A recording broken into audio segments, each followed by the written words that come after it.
काढला की 5वीच्या विद्यार्थ्याची बुद्धीची लेवल तिथे इमॅजिन केलेली नव्हती. म्हणून जे इथे माझ्या समोर बसलेले ग्रामीण भागातले शिक्षक आहेत किंवा आम्ही पण आमच्यात तो बदल करतो आहोत, तर 5वी शिष्यवृत्तीला आपल्याला गणित आणि बुद्धिमत्ता मोठ्या प्रमाणावर घ्यायचा आहे आणि त्या विद्यार्थ्याला आपल्याला तयार करायचे. धुळे जिल्ह्याचा इयत्ता 5वीचा निकाल खूप खाली, ही थोडीशी खंत आहे. तुम्हाला जर काही ऑर्गनाईज करता आलं तर मी 100% तुमच्यासाठी, माझी टीम पण उपस्थित आहे. आम्ही आमच्या शाळेतलं कुठलंही काम बुडवत नाही.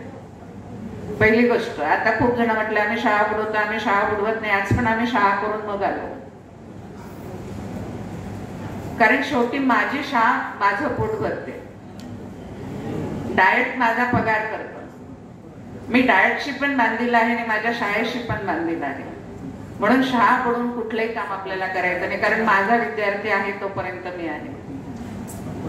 त्याच्यामुळे सगळ्या शिक्षकांना कळकळीची विनंती आणि डाएटला पण विनंती की इयत्ता 5वी साठी जर काही राबवता आलं तर बघा, कारण 300 ला आपण पोचलो नाही आणि जो 77.77 पहिला आपल्या जिल्ह्याचा आहे, जे तो आपल्याला कसा वाढवता येईल हे आपल्याला बघायचं आहे.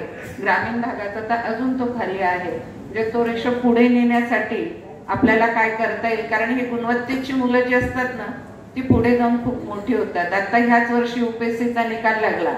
माझे 2 विद्यार्थी, एक देशात 371वा आला आणि एकाची तर 81 रँक आली, 2 डिजिट रँक.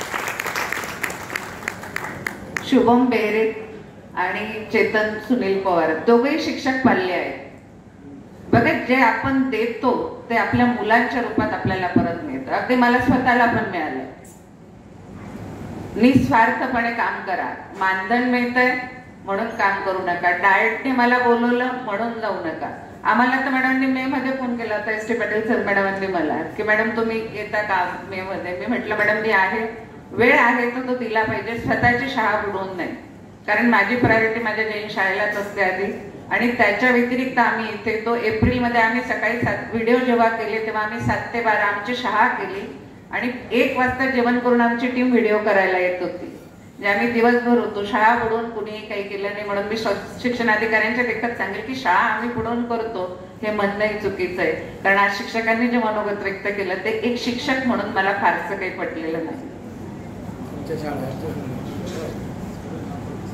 कारण मी शिक्षक आहे आणि माझी देण्याची वृत्ती असलीच पाहिजे. मी सगळ्यांशी बांधील आहे.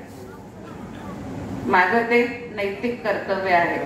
2 शब्द थोडे जास्त बोलले गेले असते तर समक्ष आणि मी माझं थांबवते. पण धुळे जिल्ह्याच्या 5वीच्या रिझल्टसाठी आपण सगळेजण मिळून धडपड करूया आणि मॅडमांना सांगूया की तुम्हाला काही करता आलं तर बघा, तुमच्या लेवलला आम्ही मदतीला नक्कीच आहोत.